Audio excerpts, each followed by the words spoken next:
Umpisahan na natin ang ating orasyon para sa mga mandarambong.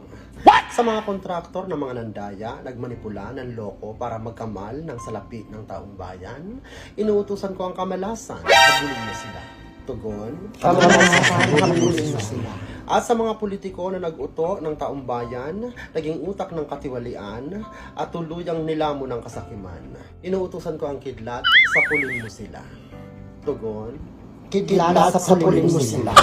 at sa mga nitibibis na talaga namang intensyong mag-inggit, magyabang, mag-flex ng mga karangyaan sa kabila ng mga hindi maipaliwanag na mga kayamanan at questionabling mga ari-arian, inuutosan ko ang karma, manatili ka sa kanila.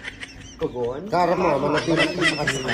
at sa lahat ng mga kasabwat sa mga malawakang nakawan sa kabanang bayan, sa lahat ng mga naging kasangkapan sa karimari-marim na katiwalian, inuutusan ko ang malalang sakit na walang lunas.